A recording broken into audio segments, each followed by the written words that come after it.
मैं हूं वाराणसी शैलेंद्र सिंह और आप देख रहे हैं आईपा यानी all India progressive politics association. इसके अंतर्गत हम प्रगतिशील राजनीति को लेकर चर्चाएं करते हैं और जन जन से मुलाकात करते हैं, बातें करते, जानते हैं क्या समस्याएं हैं। तो मौजूदा स्थिति जो है इसमें क्या समस्याएं हैं जानते हैं। कुछ युवा वर्ग है हमारे साथ यहाँ पे जो अपनी मांगों को लेकर आए हुए हैं। बात करते हैं कुछ युवाओं से। जी पहले अपना नाम बताइएगा। धर्मेंद्र मौर्य मेरा नाम है, मैं बनारस से हूँ। जी धर्मेंद्र जी, अगर बात की जाए जैसे इसमें किन मुद्दों के साथ आप लोग आए और क्या समस्याएं हैं? हम लोग को समस्या है कि हम लोग को विगत 2-3-4 साल के अंदर जो है नई भर्ती, शिक्षक भर्ती नहीं हो पाई है। इसके वजह से हम लोग आज धरना प्रदर्शन पे आए हैं जिलाधिकारी के पास। अपनी मांगों को अपने तरीके से रखा जा रहा है, जिसके कारण ये सुनवाई हुई है। जो है एसडीएम साहिब आई हैं, उनको हम लोग विज्ञापन सौंपे हैं। अब देखते हैं कुछ इसके बारे में निर्णय क्या निकालती हैं। देखिए यहाँ पे मांगों को लेकर लोग आए हैं, कई युवाएं हैं यहाँ पे। देख लिया उसके बाद लोगों की डिमांड रही है कि कम से कम वैकेंसियाँ आएँ सबके। बेरोजगारी एक अहम मुद्दा रहा है बीजेपी में, तो इसके अंतर्गत काफ़ी आक्रोश है लोगों के अंदर। तो मुलाकात करा था कुछ और भी युवाओं से। जी पहले अपना नाम बताइए। मेरा नाम अरुण कुमार है। यहाँ हम शिक्षक भर्ती की मांग के लिए आए हैं। मौजूदा सरकार कहती है कि उन्होंने 1,38,000 शिक्षक भर्ती पर नियुक्ति की है, पर क्या ये उन्होंने खुद की वैकेंसी की है? माननीय उच्च न्यायालय द्वारा शिक्षा मित्रों का जब स्थगन किया गया तब इन्होंने उस भर्ती को किया है, जिसमें से कि 68,500 और 69,000 करके किया। जिस 68,500 में भी 22,000 सीटें खाली रह गई थी और इन्होंने माननीय उच्च न्यायालय में 51,000 का हलफनामा भी दिया है, जिससे कुल मिलाकर सीटें लगभग 70,000 होती हैं। और पिछले 3 साल में इस गवर्नमेंट में कोई भी शिक्षक भर्ती नहीं आई है और प्रत्येक साल लगभग 15 से 20,000 शिक्षक रिटायर होते हैं। इसलिए हम लोग, हमारी एक ही मांग है कि सारे पदों को जोड़कर लगभग 97,000 शिक्षक भर्ती का पद पर विज्ञप्ति जारी की जाए। पर यह सरकार सिर्फ 17,000 देने को कहती है, जो कि हमारे साथ अन्याय है।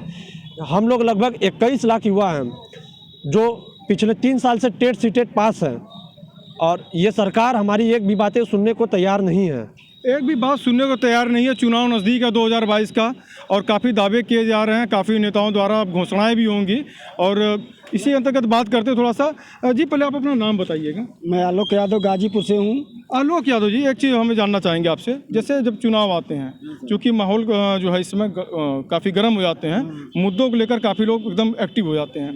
तो जो मुद्दे जो हैं, इससे पहले 2017 का था, इससे पहले समाजवादी पार्टी थी, उससे पूर्व में बीएसपी थी, तो सपा बसपा भाजपा का जैसे जो गठजोड़ ये सब चलता चला आ रहा है लगातार। एक चीज़ मैं आपसे जानना चाहूँगा, युवा हैं और जो लोग करते हैं तो भावनात्मक मुद्दों के साथ करते हैं या स्थानीय मुद्दों के साथ करते हैं या अपनी समस्याओं के साथ करते हैं? क्या आपकी ओपिनियन है? देखिए सर, मैं किसी पार्टी विशेष की बात तो नहीं करूँगा। हम युवा हैं, जो कि युवा ही तय करता है हर देश की राजनीति।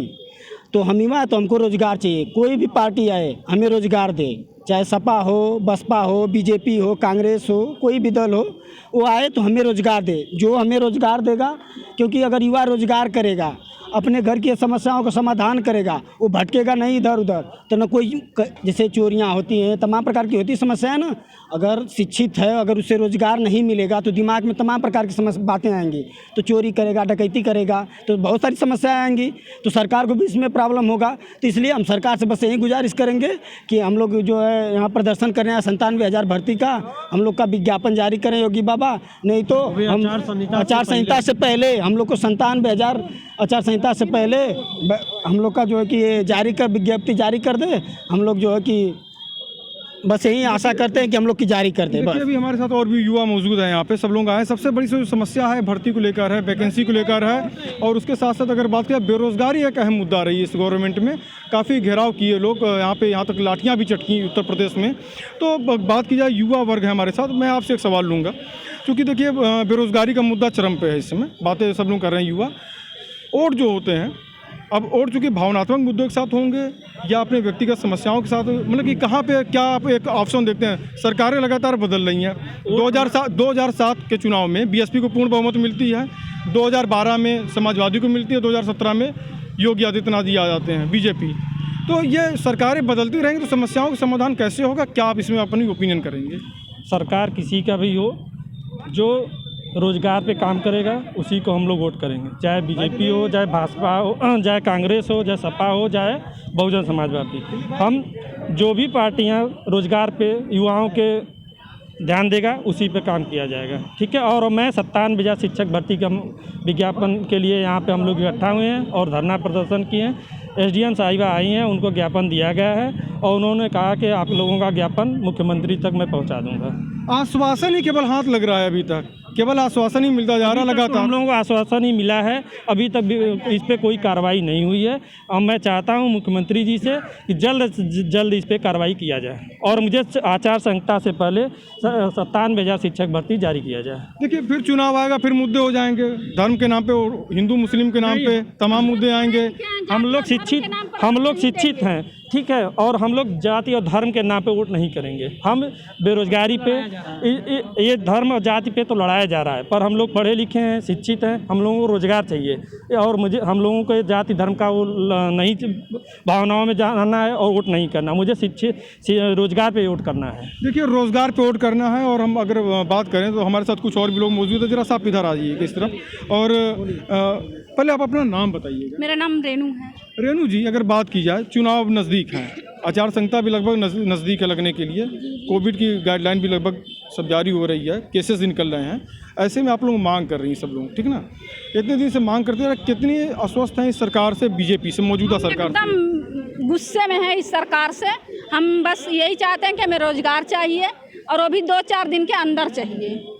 कि 97,000 भर्ती जो आए, ये अनपढ़ी सरकार हमें नहीं चाहिए और जाति और धर्म के नाम पर सिर्फ हमें लड़ाया जाता है। ये हमके बिल्कुल एकदम पसंद नहीं। हम लोग पढ़े लिखे हैं, अनपढ़ जैसे नहीं हैं। सुरक्षा की बातें भी होती हैं, चुनाव आते हैं, सुरक्षा की बातें होने लगेंगी, धर्म की बातें होने। कहाँ है यहाँ सर, कहाँ सुरक्षा? हर कोई तो एकदम त्रास एकदम मचा हुआ है, हर तरह से सुरक्षा बिल्कुल नहीं है इस सरकार में। और लड़कियाँ तो बिल्कुल असुरक्षित महसूस करती हैं हर जगह। लड़कियां सुरक्षित महसूस कर रही हैं, इनका आरोप है, कि कहना है जगह जगह अपनी लोगों की समस्याएं होती हैं। कुछ और भी लोग हैं, मुलाकात कराते हैं। पहले अपना नाम बताइएगा। मेरा नाम आकांक्षा सिंह है। आकांक्षा जी, अगर बात की जाए तो क्या स्थिति आप देख रही हैं? सर पहुंचाया कोरोना में, पिछले साल जैसे 2020 में कोरोना में हम लोग ऐसे पड़े रहे, 21 बीत गया, 22 भी आ गई, तो अभी हम लोग को क्या मतलब है? ना कोरोना से मतलब है, ना जाति से मतलब है, ना धर्म से मतलब है। हम लोग को सिर्फ रोजगार से मतलब है। शिक्षा की कोई जाति नहीं होती है सर, हर प्रकार के लोग पढ़ते हैं, शिक्षित बनते हैं और हम चाहते हैं कि ये सरकार हम लोग की आवाज़ को सुने। सरकार आवाज़ को सुने, ये पूरा प्रयास रहता है। मैं आपसे थोड़ा जानना चाहूँगा, लगातार समाजवादी पार्टी, बीएसपी, बीजेपी के बीच में उत्तर प्रदेश की सरकारें रही हैं। यहाँ पे रोजगार की समस्याएं आ रही हैं, जैसे आप लोग आए हुए हैं यहाँ पे, सपा में भी लोग उतरे, तरह तरह की हर सरकारों में समस्याएं आती हैं, तो क्या विकल्प देखते हैं आप लोग? सर हम लोग देखिए, सबसे पहले कि हम लोग किसी विशेष पॉलिटिक दल से नहीं हैं, हम एक युवा हैं। युवा है तो और तो जरूर करते होंगे, तो भावनात्मक मुद्दों के साथ करेंगे या स्थानीय मुद्दों के साथ करेंगे आप? हम स्थानीय नहीं करेंगे, नहीं भावनात्मक मुद्दों के साथ करेंगे, हम अपनी मुद्दों के साथ करेंगे। हम एक युवा हैं, एक शिक्षित और शिक्षक अभ्यर्थी हैं और हमारे पास जो कि ये 17,000 का सरकार झुंझुना देकर सोच रही कि बहका दें, तो ऐसा नहीं होगा।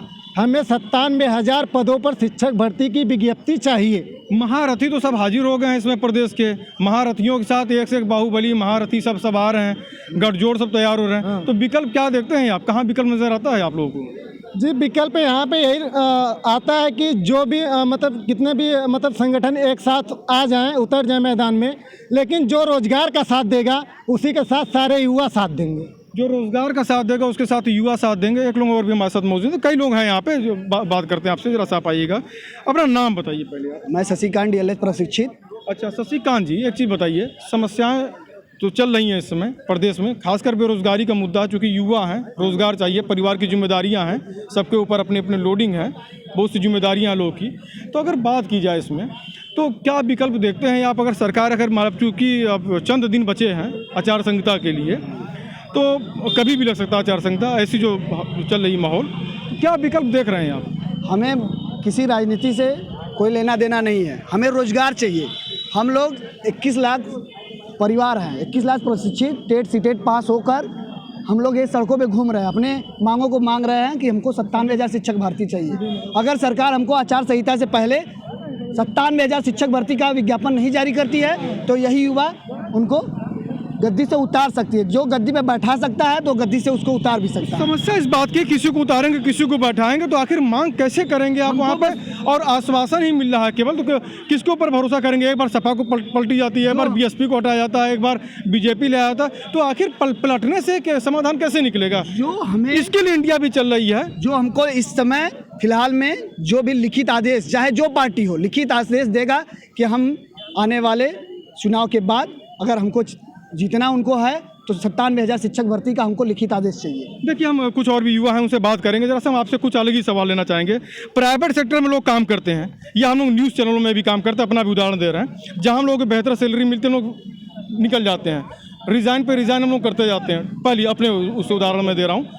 प्राइवेट सेक्टरों की भी स्थिति ये है कि जिसको बेहतर मिलता है। सरकारी नौकरी के लिए ऐसा क्या है यूपी के लोगों के अंदर, केवल सरकारी नौकरी पे ही ज़्यादा उनका जोर रहता है, जबकि अपने बिजनेस को डेवलप नहीं करना चाहते हैं। स्किल इंडिया जैसी जो योजनाएं आती हैं भारत सरकार की, क्या कहेंगे आप?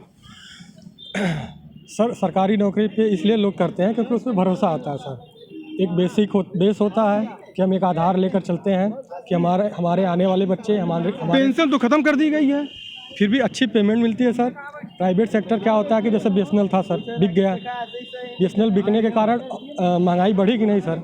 आज टैरिफ बढ़ गया, हर चीज़ बढ़ गया, इसलिए सरकारी कुछ न कुछ सरकारी होना जरूरी होता है सर। देखिए, उत्तर प्रदेश की अगर बात की जाए, मैं थोड़ा सा आपसे और पूछूंगा, आप दोनों लोग मौजूद हैं यहाँ पे। उत्तर प्रदेश में नौकरी पे ज़्यादा लोग फोकस करते हैं अपेक्षा गुजरात, महाराष्ट्र। आप देखेंगे यहाँ के लोग बाहर जाते हैं और सरकारी नौकरी के, हालांकि सरकारी नौकरी के लिए आप कर रहे हैं उसमें ठीक है, पर ये स्वावलंबी क्यों नहीं बनना चाहते हैं? क्या कहेंगे आप? ये तो सरकार की गलती है सर ना। स्किल इंडिया तो ला रहे हैं, ये लोग कह रहे हैं, बड़े बड़े दावे हैं सर। सब अब मोदी जी हैं प्रधानमंत्री जी, अब उनके ऊपर मोर बैठ गया है, सारा मीडिया उधर। बेरोजगार इतने दिनों से सर बैठे हैं, कोई सुनवाई नहीं हो रहा है। हम लोगों का धरना लखनऊ में चल रहा है, यहाँ चल रहा है, 20 दिन से नवरात्र धरना चल रहा है। तो इसलिए सर इस बार जो रोजगार की बात करेगा, जो विकास की बात करेगा, उसको वोट देना है। अगर रोजगार बाबा जी नहीं दे सकते हैं तो 22 दिन की विदाई जाना है। देखिए, तमाम वादे होते हैं, लोगों के अंदर एक आश्वासन मिलते हैं और वादों पे वादे होते हैं, सरकार पलटती हैं, बनती हैं, सब चलता रहता है सिलसिला। पर युवाओं की समस्या जस की तस है। वाराणसी से शैलेंद्र सिंह, आईपा।